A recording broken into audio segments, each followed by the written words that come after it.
नामवंत व्यक्तिमत्व श्री राजू गोरे, शिवराज्य अभिषेक समितीचे अध्यक्ष सातारा शहराचे, यांचा आज वाढदिवस आहे। या वाढदिवसानिमित्त मी प्रभाग क्रमांक 18 गोडोली तर्फे त्यांना वाढदिवसाच्या खूप खूप शुभेच्छा देतो आणि त्यांच्या भावी वाटचालीस आज माझ्या शुभेच्छा राहतील। त्यांचा वाढदिवसाचा सोहळा रंगतदार करण्यासाठी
जोरदार टाळ्यांच्या गजरात आपण मला सर्वांचं स्वागत करूया।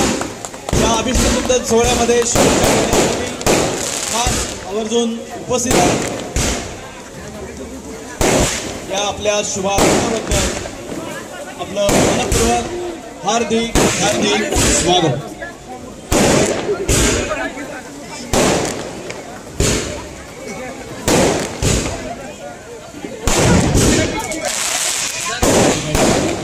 हार्दिक स्वागत माता भगिनी माय माऊली परिवाराचं हार्दिक स्वागत आहे।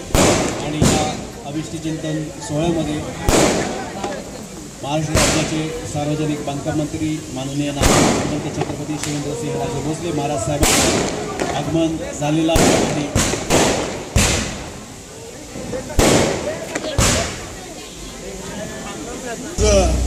आपल्या सगळ्यांचे मित्र बंधू राजू गोरे यांचा वाढदिवस आणि या कार्यक्रमाला उपस्थित असणारे आपल्या सगळ्यांचे नेते आमदार श्रीमंत छत्रपती शिवेंद्रसिंहराजे भोसले, अमोल मोहिते, नगरसेवक शेखर मोरे पाटील, इथल्या नगरसेविका लीनाताई गोरे, सर्व राजू गोरेंवर प्रेम करणारे त्यांचे मित्र, तसेच माता भगिनी। राजू गोरेंचा वाढदिवस किंवा कुठलाही कार्यक्रम म्हटलं की विश्वेश्वर देवळाच्या चौकात कार्यक्रम असतोच आणि निश्चित गोरगरिबांसाठी झटणारे हे दाम्पत्य आहे। यांनी मी जसं बघतोय तसं अतिशय कष्टातून जीवन व्यतीत केलेलं आहे। भाजीपाल्याचा व्यवसाय सुरू करून राजूनं एक नवीन उदाहरण दिलं होतं आणि नंतर तो व्यवसाय सांभाळत आपल्या गरीब बांधवांना मदत करण्याच्या उद्देशानं म्हणून त्यांनी आपल्या पत्नीच्या माध्यमातून नगरसेविका होऊन काम केलं। त्याला पूर्णपणे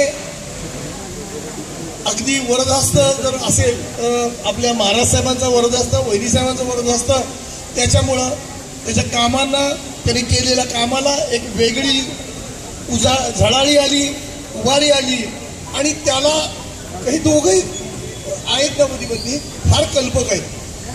त्यांच्या डोक्यात वेगळ्याच कल्पना असतात आणि ते समाजासाठी झटणार हे दाम्पत्य आहे।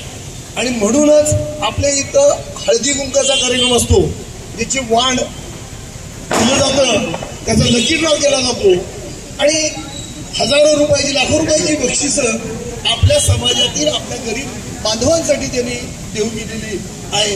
कोविडच्या काळात आपलं घर सांभाळून सुद्धा आपल्या बांधवांसाठी दूध वाटप असेल, भाजी वाटप असेल, शिधा वाटप असेल, त्याच वेळेस मला आठवत आहे की हे आली ईद आली होती, तर त्यासाठी दूध वाटप असेल, इथे अनेक उपक्रम त्यांनी स्वखर्चातून केलेले आहेत. हे सर्व मी ते सांगतो की स्वखर्चातून केलेले आहेत. आणि बाबा महाराजांच्या माध्यमातून आपल्याला इथलं विकास कामं, रस्ते असतील, समाज मंदिर असेल, समोर दिसणारं कारंज जो हाऊस बंद पडलेला होता त्या ठिकाणी कारंज करून एक वेगळ्या या जुन्या साताऱ्याला एक चांगलं स्वरूप देण्याचं काम जर हे केलं असेल तर या दोघं दाम्पत्याने केलेलं आहे. मी त्यांना वाढदिवसाच्या राजूला शुभेच्छा देतो आणि बाबा महाराजांचा आशीर्वाद तुझ्यावर असाच कायम राहणार आहे. कारण की बाबांच्या शिवाय सातारचा विकास नाही. आणि सातारचा विकास करायचा असेल तर फक्त बाबा महाराज ही उक्ती आपण गेल्या 4 वर्षात अतिशय जवळनं बघितली आहे. सातारा नगरपालिकेच्या माध्यमातून बघितलं तर नगरपालिका आपल्याकडे नव्हती, पण तरी सुद्धा बाबा महाराजांनी गेल्या 3 वर्षात राज्य शासनाकडून जे पैसे आणले तुम्हाला खरं वाटणार नाही. 10 कोटी, 15 कोटी, 20 कोटी, 50 कोटी, 50 असा जर हिशोब आम्ही काढला तर 450 कोटी रुपयांची कामं या आपल्या 3-4 वर्षात बाबासाहेब महाराजांनी केलेली आहेत. आणि विकासाचं जो मॉडेल कोण असेल ना सातारचं, तर ते फक्त आणि फक्त बाबा महाराज आहेत. महाराष्ट्र शासनानं देवेंद्र फडणवीस साहेबांनी जो त्यांच्यावर विश्वास ठेवला आणि मंत्रिपद दिलं आणि त्यानंतर पुन्हा आपल्याकडं जी कामं यायला लागली ही फार मोठी आहेत. ऑलिम्पिक पद्धतीचा एक स्विमिंग पूल आपल्या साताऱ्यात बाबा महाराज करतायत, त्याला 12 कोटी रुपयाचा खर्च आहे. भैरोबाच्या डोंगरावर एक गार्डन आणि पाथवे करतायत, एक अतिशय उत्तम स्पॉट होणार आहे, त्याला 13 कोटी. अनेक एक साताऱ्यात मोठं स्टेडियम करायचा त्यांचा विचार आहे की बाहेर आपण टीव्हीवर मॅचेस बघतो, स्टेडियम व्हायला पाहिजे, त्यासाठी आता धडपड चालू आहे. अनेक शाहूनगर भागात वरनं पाणी येऊन तिथली घरात घुसत होतं, तिथं वेगवेगळ्या ओढ्यांसाठी मोठे हे टाकून पण या 2 वर्षात 3 वर्षात केलेली आहेत. आणि ह्याच आपल्या नेत्याला खऱ्या अर्थानं महाराष्ट्र शासनानं भाजपनं न्याय दिला आणि म्हणून ही आपल्याकडे कामं महाराजसाहेब करतायत. मी राजूला आणि त्याच्या सर्व कार्यकर्त्यांना धन्यवाद देतो की तुमच्यामुळं तुम्ही त्यांना निवडून दिल्यामुळं ही कामं आपल्याला आज बघायला मिळाली. आणि पुन्हा एकदा राजूला शुभेच्छा देतो वाढदिवसाच्या तुमच्या सगळ्यांच्या वतीनं आणि विजयी भव असा एक आशीर्वाद देतो मी मोठा आहे म्हणून. धन्यवाद. आज माझ्या वाढदिवसानिमित्त या ठिकाणी मला शुभाशीर्वाद देण्यासाठी आणि मला ज्यांनी घडवलं असे आमचे सातारचे भाग्यविधाते सार्वजनिक बांधकाम मंत्री नामदार श्रीमंत छत्रपती शिवेंद्रसिंहराजे भोसले, आमचे मार्गदर्शक अमोलजी मोहिते, तसेच आमचे दुसरे मार्गदर्शक अविनाशजी कदम, आमचे मित्र शेखर मोरे पाटील आणि नगरसेविका लीना गोरे आणि आपण सर्वजण माझ्यावर प्रेम करणारे, सर्व आमच्यावर प्रेम करणारे आपण सर्वजण या ठिकाणी गेले 20 वर्ष आम्ही या सामाजिक कार्यात, मी पूर्वी भाजी विकत होतो त्यावेळेस बाबा महाराजांनी मला बोलवून म्हणजे बाबा तुला इच्छा आहे म्हणजे माझा सामाजिक कामचे कार्यक्रम हे ते घेण्यात जो कल होता त्याला बघून त्यांनी मला जे हे केलं प्रोत्साहन दिलं आणि त्यावेळेस जे माझ्या मागे ताकदीने त्यावेळेस उभे राहिले त्या आजपर्यंत माझ्या ताकदीने तेवढेच माझ्या मागे आहेत. ते मला ज्या वेळेस त्यांनी कुठल्याही प्रकारची अडचण येईल तिथं मदत केलेली आहे. एक किस्सा सांगायचा म्हणजे ज्यावेळेस माझ्या घरावर माझी परिस्थिती ज्यावेळेस आली म्हणजे माझ्या नातवाच्या ते 1 वर्षभर झाले प्रॉब्लेम झाला होता त्यावेळेस महाराज मंत्रालयात होते आणि तिथं बरीचशीच माणसं होती. मी एसटीने गेलो होतो आणि मला जायला उशीर झाला म्हणजे 5-5:30 वाजले असतील. त्यावेळेस महाराज साहेब माझ्यासाठी बाकी सगळं थांबवून माझ्यासाठी मुख्यमंत्री देवेंद्रजी फडणवीस यांच्याकडे मला घेऊन गेले आणि तिथनं निधी मिळवून दिला. म्हणजे हे न्याय मिळवण्याचं काम हे केले त्यांनी. असं नेता मी तर महाराष्ट्रात कोणी बघितलेलं नाही. त्यामुळं त्यांनी ज्या वेळेस जे काम मला दिलेलं आहे जे काय या वार्डात जेवढं वहिनी साहेबांनी आणि बाबा महाराजांनी केलं तेवढं आपण प्रामाणिकपणे या प्रभागाच्या विकासासाठी केलेलं आहे. पूर्वीचा हा प्रभाग आणि आत्ताच्या प्रभागामध्ये जमीन आसमानचा फरक झालेला आहे. जेवढं या भागात विकास केला आहे हे बाबा महाराजांच्या माध्यमातून केलेला आहे. त्यामुळे यापुढेही ते आपल्याला सगळ्यांना ते जे म्हणतील त्याप्रमाणेच या ठिकाणची कामं होतील आणि आपण सर्वांनी या ठिकाणी वेळात वेळ काढून उपस्थित राहिला त्याबद्दल मी सर्वांचे आभार मानतो. धन्यवाद. सन्मानासाठी या सत्कार सोहळ्यासाठी आपण वेळात वेळ काढून आवर्जून मेहमानांना आपल्या शुभेच्छा देण्यासाठी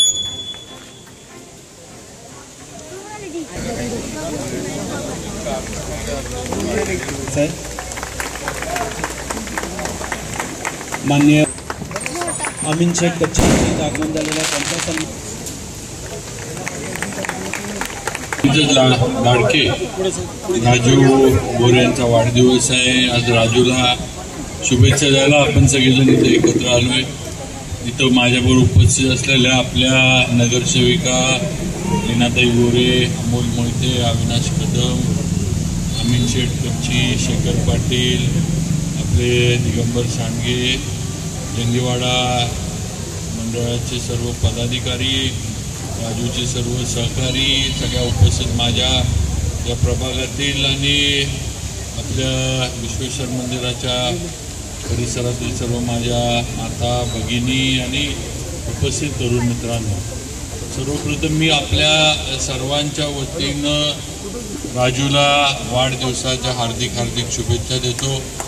या प्रभागामध्ये राजू आणि लीनाताई या दोघांनी अनेक वर्ष प्रभाग म्हणजे आपलं घर, आपलं कुटुंब असल्यासारखं जपून त्यांनी इथं काम केलं, वेळ दिला. लोकांच्या प्रत्येक छोट्या मोठ्या प्रश्नामध्ये एक लोकप्रतिनिधी म्हणून ज्या पद्धतीनं ग्राउंडला उतरून काम केलं पाहिजे ते काम लीनाताईंनी आणि राजूनं करून दाखवलं. हे आम्ही सगळ्यांनी वर्षानुवर्ष बघितलेलं आहे.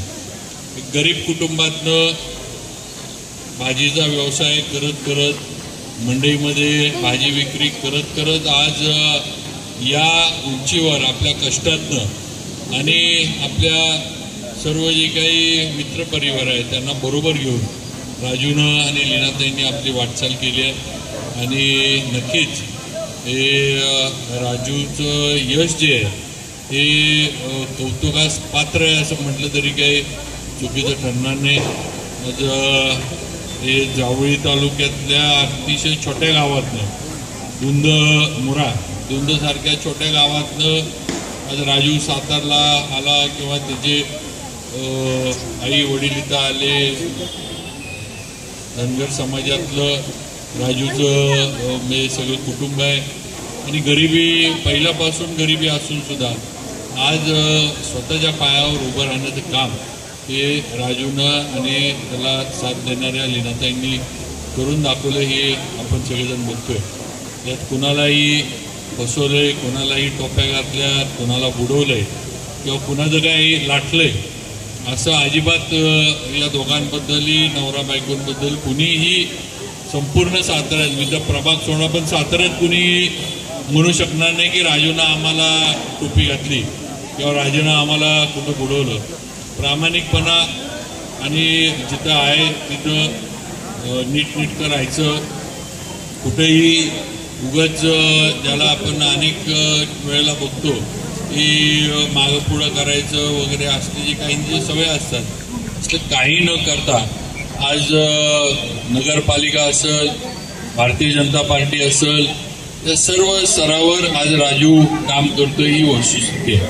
आणि राजूचं नक्कीच भविष्य आपल्या सर्वांच्या साथीमुळं उज्ज्वल आहे हे 100% आपल्याला सगळ्यांना माहीत आहे.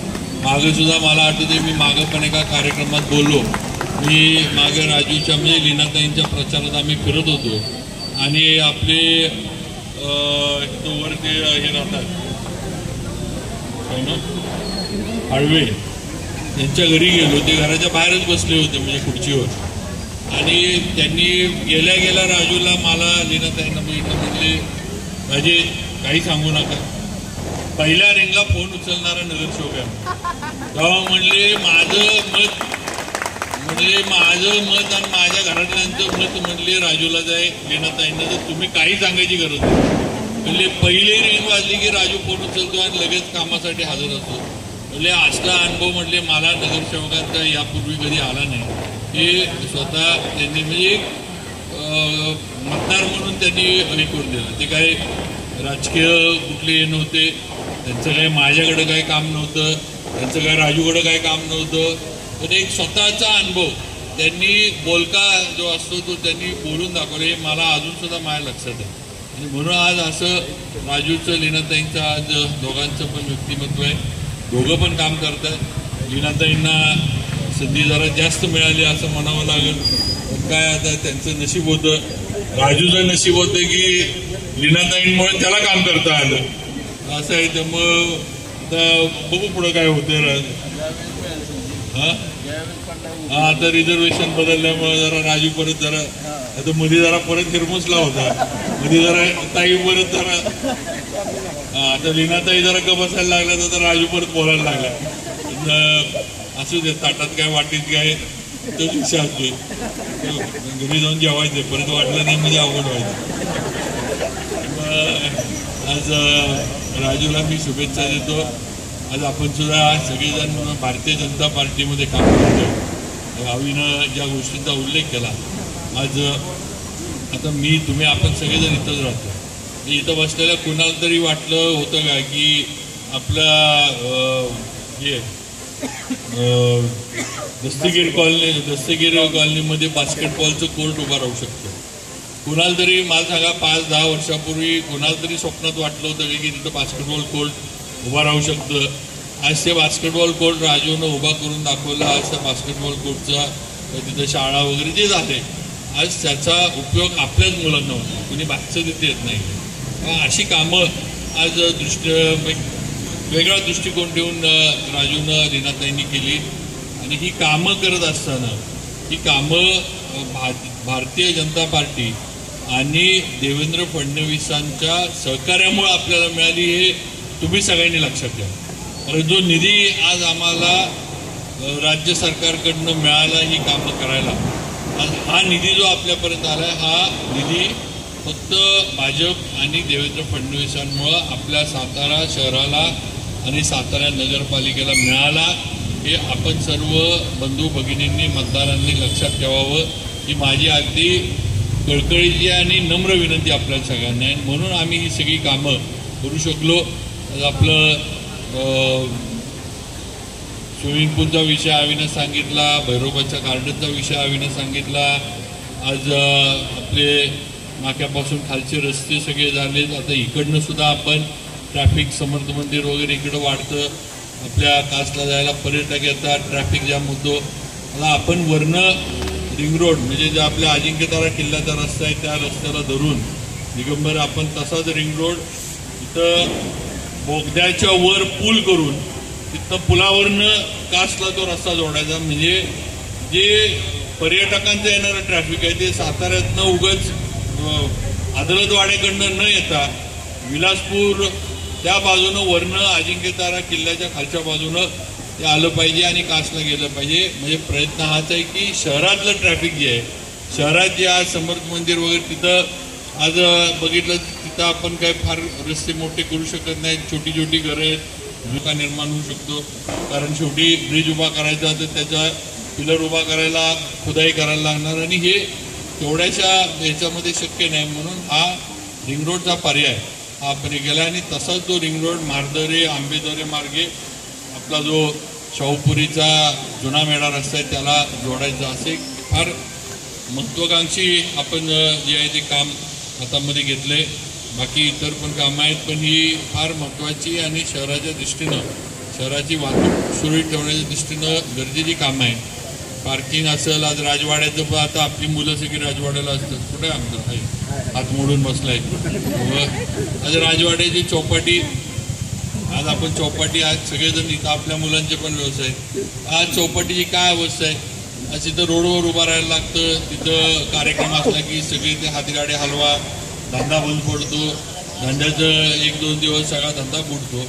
आज आपण त्याच्यावर पर्याय काढला की सगळे जे आहेत समोरच आज जे आपण तिथं पार्किंगचं मोठं हे बांधणार आहे त्या ठिकाणी हे सगळे जे तिथं व्यावसायिक आहेत 70-75 जण जी काय सगळी तिथं त्यांना रितसर चौपाटी तिथं बांधून द्यायची त्यांना बसायला तिथं करायचं, येणाऱ्या लोकांना तिथं लाईटची सोय द्यायची, तिथं पाण्याची सोय द्यायची, पक्कं बांधकाम करायचं. म्हणजे पावसाळा, उन्हाळा, थंडी कधीही असलं तरी तिथं व्यवसायाला खायला आलेल्या लोकांना बसला आलं पाहिजे, व्यावसायिकांना नीटनेटका व्यवसाय करता आला पाहिजे.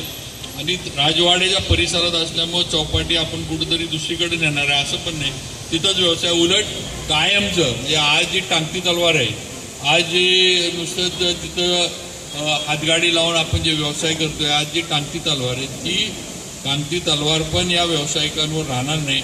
अशा पद्धतीनं आपला पुढचं नियोजन आहे. आणि मग राजवाड्याचा जो परिसर आपला जो आहे, जे ग्राउंड आहे, ते संध्याकाळी लोकांना बसायला, फिरायला किंवा मुलं आपली आहेत त्यांना थोडं खेळायला वगैरे अशा पद्धतीनं ते ग्राउंड जे आहे राजवाड्याच्या पुढचे, त्याच्यामुळं राजवाड्याचं पण सौंदर्य नीटनेटकं राहील, लोकांना पण तिथं यायला जायला मिळेल, बसायला मिळेल. आणि संध्याकाळचा वेळ चौपाटीवरनं आल्यानंतर किंवा जायच्या आधी तिथं घालवता येईल अशा पद्धतीनं आपण तिथलं नियोजन करतो. हे एक एक गोष्टी आहेत, अशा अनेक गोष्टी करायच्या आहेत. आणि आजच आपली हीच संधी आहे, आज आपलं सरकार आहे, आज आपल्याला फडणवीस साहेबांसारखं नेतृत्व आपल्या मागे आहे, आज आपल्याला भरभरून ज्यांच्याकडनं मिळतंय, मिळणार आहे असा माणूस आज आपल्या हक्काचा मुंबईमध्ये बसला आहे. तेव्हा हीच संधी आपल्याला आहे. आणि ही संधी आम्ही सगळ्यांनी नीटनेटकी हे या संधीचं जेवढं सोनं सातारसाठी करता येईल तेवढं करण्याचा प्रयत्न आपल्याला केला पाहिजे. नुसता माझा प्रभाग, माझा वॉर्ड, माझी गल्ली, माझ्या बोळातली लाईट लागली पाहिजे, माझ्याच बोळातलं गटर झालं पाहिजे असलं नाही करायचं. आता हे झालं आतापर्यंत आहे, पण जे करायचे ते आता शहर म्हणून आपल्याला विचार करायला लागणार आहे, सातारा म्हणून आपल्याला विचार करायला लागणार आहे. मोठा दृष्टिकोन जो आहे हा आपला थोडा मोठा करायला लागणार आहे, तर संपूर्ण सातारचा विकास आपण करू शकतो. नगरसेवक वगैरे ज्यावेळेला निवडणुका होतील, पक्षाकडनं काय निर्णय होतात वगैरे त्याप्रमाणे त्या निवडणुका पुढं आपण त्याच्यावर पक्ष, फडणवीस साहेब वगैरे जे आमचे नेते आहेत ते काय सांगतात, काय होतंय ते ज्या त्यावेळेला ठरत. पण जे कोणी इच्छुक आहेत, मी काय नुसते इथं राजूच्या कार्यक्रमाला आलो वगैरे म्हणून नाही, पण जे कोणी इच्छुक आहेत त्यांना मला सगळ्यांना विनंती आहे की थोडं मोठा विचार करायला तर सुरू करा, शहर म्हणून विचार करायला सुरू करा. नुसतंच प्रभागापुरतं किंवा नुसतं ह्याच्यापुरतं विचार करू नका, संपूर्ण शहराचे करा. आज हद्दवाढ झाली, हद्दवाढीत एवढा भाग परिसर आला आहे. माझं तर म्हणणं आहे अजून पण सातारची हद्दवाढ झाली पाहिजे. एवढी हद्दवाढ झाली, हा पहिला टप्पा झाला, शेट अजून पण वाढलं पाहिजे. आज सातारा शहराचं जर आपल्याला नगरपालिकेचं उत्पन्न वाढवायचं असेल तर आपल्याला अजूनसुद्धा शहराच्या ज्या हद्दी आहेत त्या बाहेरपर्यंत नेल्या पाहिजेत, त्याशिवाय आपलं उत्पन्न वाढणार नाही. आणि आपल्याला सारखंच शासनावर, इतर ह्याच्यावर अवलंबून राहायला लागेल. आणि म्हणून ह्या गोष्टी आहेत, पण या पुढच्या आहेत, आज लगेच होणार आहेत असं मी म्हणणार नाही.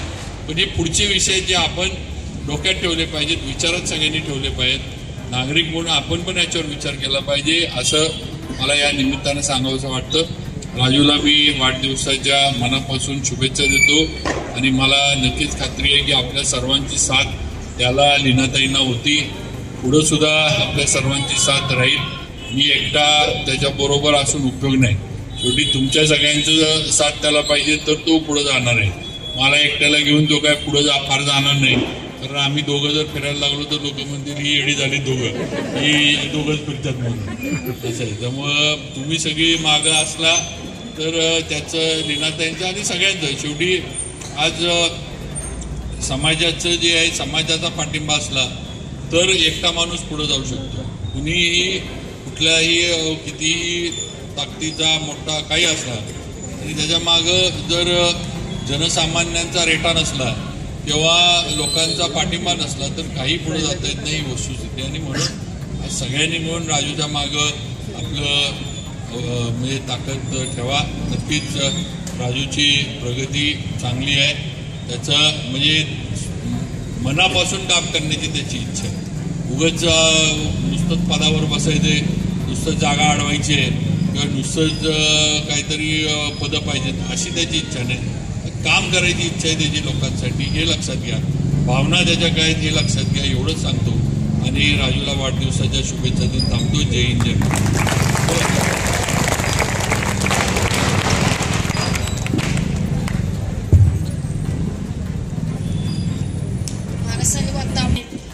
लोक काय आपल्याला व्यवस्थित सहकार्य करत नाही, जे काउंटरवर बसलेले आहेत. बाहेर यावं लागतं, तिथे कॅन्टीन आहे. कॅन्टीनचा जो कचरा आहे ना तो ह्याचा, त्याचं गटर जे मेन रोडलाच आहे आणि तिथे खूप दुर्गंधी येते. आणि इतर वेळी पावसाळ्यात पण लोकांना बाहेरून गाड्या येणाऱ्या आतमध्ये दिसत नाहीत, त्यामुळे लोकांना बाहेरच्या साईडला उभं राहायला लागते छत्र्या घेऊन. आणि इतर वेळी ऊन असतं तेव्हा पण उन्हात उभं राहायला लागतं. तर थोडंसं स्टँडचा पण विचार व्हावा असं मला वाटतंय. आणि मी राजू गोरे साहेबांना शुभेच्छांच्या वर्षभर हा जोरदार काय व्हायला पाहिजे.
सर्वांना एक महत्त्वाची सूचना आणि विनंती आहे केलेली आहे. कुणी जेवल्याशिवाय जाऊ नये. आपल्या सर्वांना विनंती आहे की आपण जंगीवाड्यामध्ये सर्वांचे मनापासून धन्यवाद. आणि आपल्या सर्वांना महत्त्वाची सूचना आहे, माहिती देतो की सत्कार सोहळा या ठिकाणी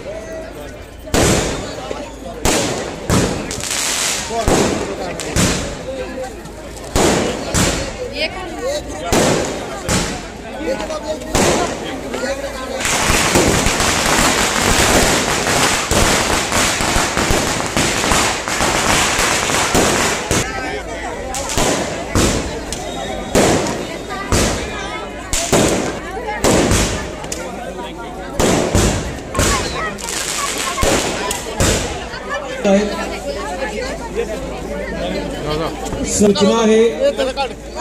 सत्कार समारंभ झाल्याच्या नंतर गंगेवाडा येथे भोजन व्यवस्था केलेली आहे. होलार गल्ली या पुढच्या शुभेच्छा सर्वांसाठी. कुणीही जेवल्याशिवाय जाऊ नये.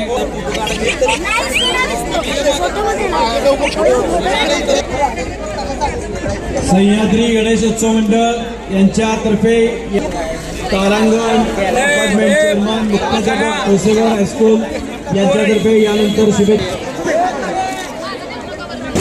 निमित्तानं शुभेच्छा देण्यासाठी उपस्थित आहेत. शुभेच्छा देण्यासाठी त्यांचंही स्वागत.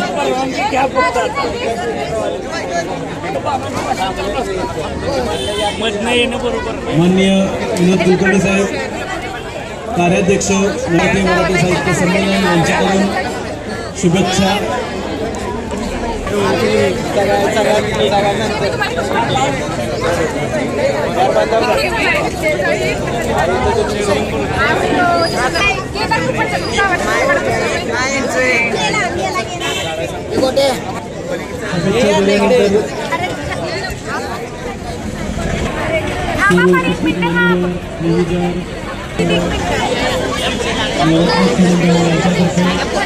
शुभेच्छा देण्यात येत आहेत. आपल्या सर्व